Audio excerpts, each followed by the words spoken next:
Um, you guys see in this video why I normally script, but I'm having breakfast. Um, Nothing remarkable. It's just what is this? Broccoli and eggs and cheese. So I'm sitting here thinking about the divines of America, because what else would I, as a black person, be thinking about on any given day? I wonder if this should have been alive. I don't like going live because I don't like being perceived. Speaking of being perceived, I had this dream last night where I was in a church setting for some reason. Mind you, I haven't been to church in decades. I haven't been to church since a little before my mom got sick, because when my mom got sick, she was still really strong in church, and they wasn't really checking in on her. So, yeah. But I have my own reasons for not going to church that has nothing to do with my mom. So anyway, I was in church, and I was walking down the aisle because, I don't know, something was being said at the front, and I couldn't hear in the back where I was.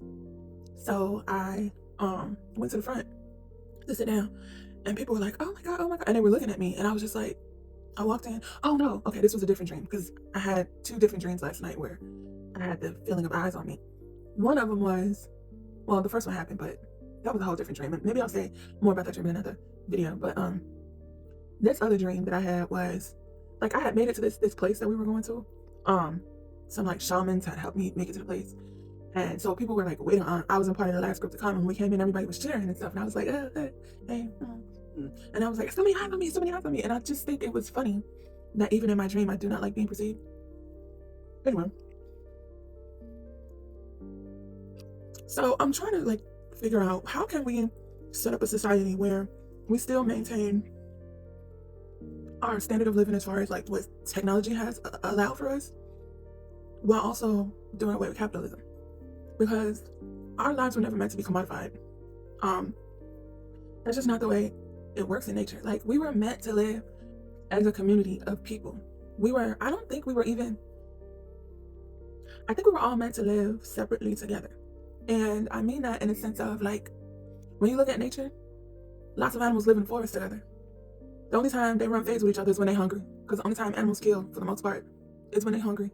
They don't just walk around murdering each other. So even if a tiger, which is an apex predator, sees a squirrel, which I don't know, a tiger and a squirrel will probably never come. But I'm just using that as an example. If the tiger ain't hungry, that squirrel ain't got nothing to worry about, right? So where am I going with this? ADHD at work. I cannot stay focused. Anyway, we were meant to live communally, like in our own tribes, but like together. So we were meant to like have cultural exchange, but I don't think we were meant to like live in large populations the way that we do. I think we were always meant to just be small tribes spread throughout. But that's neither here nor there. We're all intermingled now. I think in America we should set up, like, okay, so I was thinking, like, how can we live in a moneyless society? Because my nose is itching. That seems to have a chokehold on us. Capitalism has a chokehold on us. And even those of us who don't want to participate, we kind of have to, because sure, I'm okay with bartering with you, but then I still got to pay rent, and the landlords are not accepting. Oh, I'll come and like clean your house for a week if you let me stay for a week. I'll clean your house for a month if you like. They're not doing that shit. You can't barter with your landlords. Maybe if it's a private landlord, I guess, but these corporations, you can't barter with them. I think we should do away with all of that, because in nature, we all like, there's shelter to be had for everyone. We're supposed, like, you know how like the Amish community does a good job and like doing the barn raising thing. So everybody in the Amish, do homeless people even exist in Amish communities? I don't think so. Well, I don't really know that much about Amish people, so I probably should be using them as an example. But see, this is all over the place, and I don't know if I'm going to make the point. Like, it's so hard to make one point when you're having so many conversations in your own head, and you see the Venn diagram, and you're trying to just bypass the Venn diagram and just say the point of the Venn diagram. That's what I'm trying to do. And I'm already 6 minutes in, and I have not made my point, so I don't even know if anybody's going to watch this video. But um, like, okay, so for example, in America, probably everywhere, people can't exist without food, people can't exist without shelter. I think that in order to move into a moneyless society, it should be recommended that everybody takes a turn. You know how like they do the draft for the military? Instead of doing a draft for the military, we should do drafts for helping farmers. Because why are we, because we should not be relying on cheap foreign labor to feed us and then turn around and deny them citizenship, first of all. Because why are we taking advantage of these people? And I know why. That was a rhetorical question. It's because that's the American way. That's why. Um, but we shouldn't be doing that. And also, anybody who immigrates to America, doesn't matter how you get here. You can walk across the border, you can swim across the border, you can come on a raft, you can come in by air, you can drop down from parachute. However the fuck you got here. Once you get here, if you are participating meaningfully in our society, that alone should grant you citizenship. So, like, if you've been here for a year, paying taxes, you know, I'm going to use farmers because that's what I started with. A lot of the workers on the farms are foreign labor. They earned their right to stay here. They help keep us fed.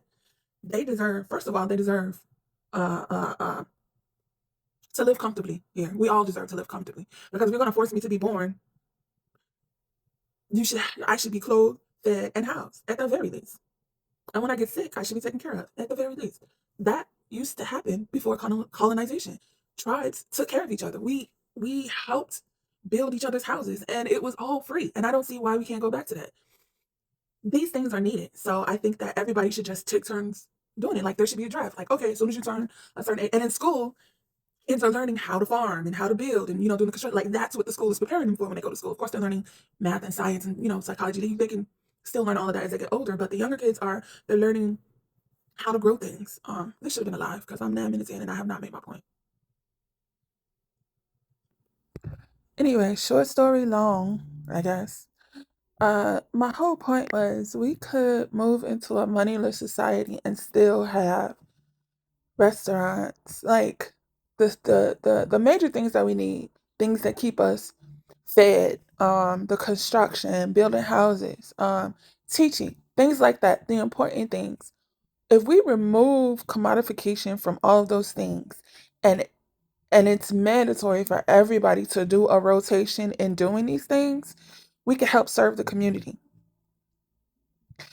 If it's mandatory for everybody to work on the farm, we can keep everybody fed. If it's mandatory for everybody to learn, construction, we can keep housing.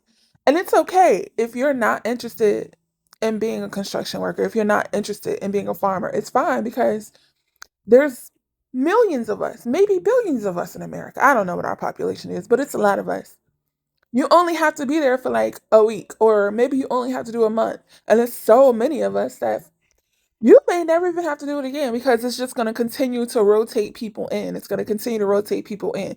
So the farmer is never without workers, but the American citizen is not always doing farming. It's not always like serving at a restaurant. It's not always working in a library. It's not all like we're doing all of these different things all the time. And that also frees us up to do whatever the fuck we want to do in society. We could still create art and write our stories and have this fantastic life. And nobody technically is working. You see what I'm saying? Like nobody is clocking in to do anything because these are just things that have to get done. And in my ideal version of America, in my ideal, society, since these are things that have to get done and everybody is doing them, it's not considered work. It's not a job. It's just the new American way. Does this make sense to anybody? Like, I don't know. I'm just brainstorming. Y'all help me brainstorm. How can we move into a society, a version of America that lives outside of capitalism? Because capitalism is killing us. Capitalism is killing us, and we need to do away with it and the billionaires and the corporations that are like vultures and are draining our life force.